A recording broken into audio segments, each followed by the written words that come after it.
the Quran describes the heart as the place where all the emotions sit. Fear is in the heart, anger is in the heart, sadness is in the heart, joy is in the heart, peace is in the heart. Any major feeling you think about, Allah describes it associated with what? The heart. That the heart seems to be in the driver's seat. It seems to be in the driver's seat. And then if your heart is turning right, you will use your mind and focus all of it towards the right. And if your heart is to the left, you'll focus all of your mind towards the left. Look, the rabbis of the Israelites were genius people. They were ahbar, literally ahbar. Ahbar comes from the Arabic word hibr, which means ink. Literally, Allah describes them as ink people. You know why? Because they write so much and they're reading books so much, their hands are always covered in what? Ink. They're incredibly well-read people. Yet their corruption, they're so smart. They know it so well. And yet they're corrupt. Why? Because the heart took a left turn somewhere, and then the mind is being exercised to follow the whims of the heart. You know, you'll have a really smart kid, and if he's got a criminal inclination a little bit, he'll use his intelligence to hack into people's bank accounts. He could be using it for something good, but now he's using it for his greed. You understand? So our minds are, in a sense, going to be biased by where our hearts take us.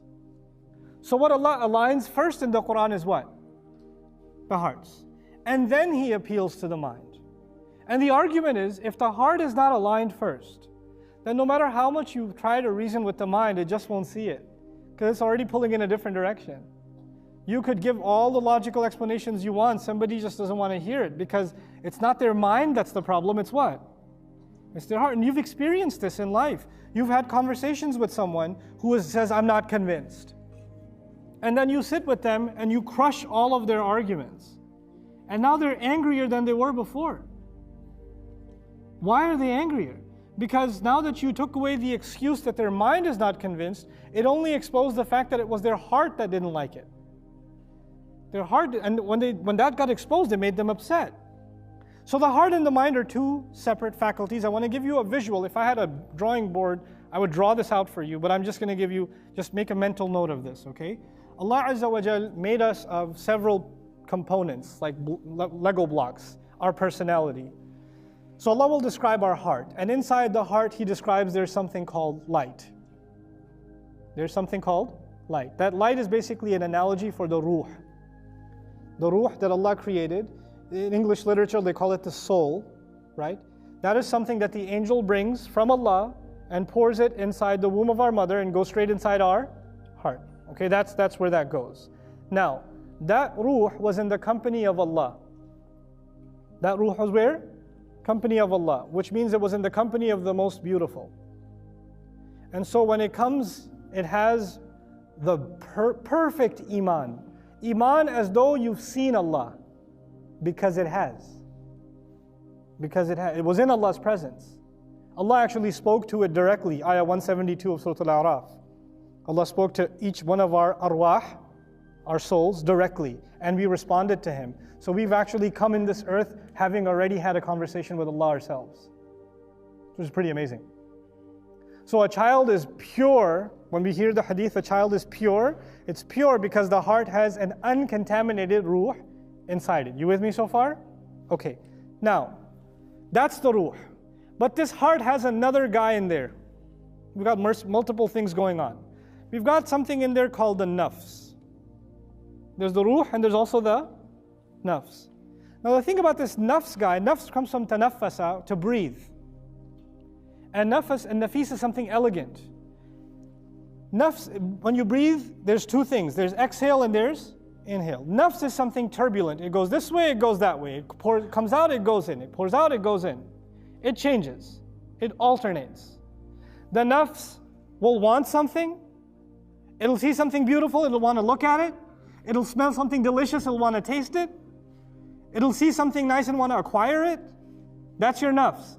And when you acquire too much of it, then you end up hurting your ruh. And it makes the nafs, it pokes at the nafs and says, what are you doing? Why'd you do that? And the nafs feels bad, oh sorry. And then it pulls back. So there's a nafs inside of you that wants stuff. And when you go too far, then a guilt comes. and it pulls you back. You know what's pulling you back? The nafs, why you feel a guilty self, a nafs al-lawama, Quran calls it. That guilty self inside you is the soul inside you that's saying, you're violating my light. You're putting darkness there. Don't cover this heart with darkness. And that heart on the outside is actually like, Quran will describe it like a clear glass. In spiritual terms, the heart is like a clear glass with these two things inside. If you keep following your temptations and you keep denying the light that's inside of you, then the glass starts getting dirtier and dirtier and dirtier. Until there's so much dirt on it, no light comes out.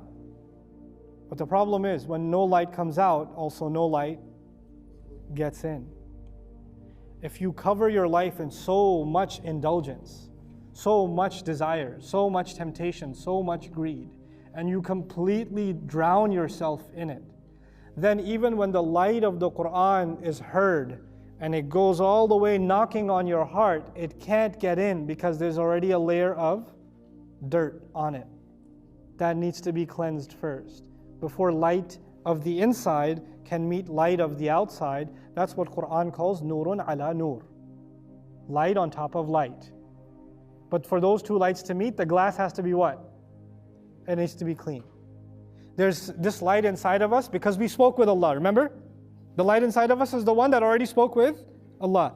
The Quran is a light where Allah is speaking with us. So when you hear that light, the light inside says, wait, this reminds me of something that was already deep inside me.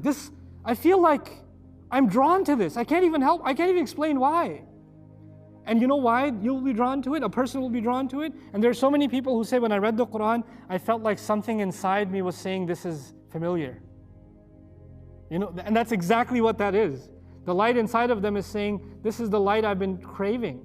I've been waiting to meet this light.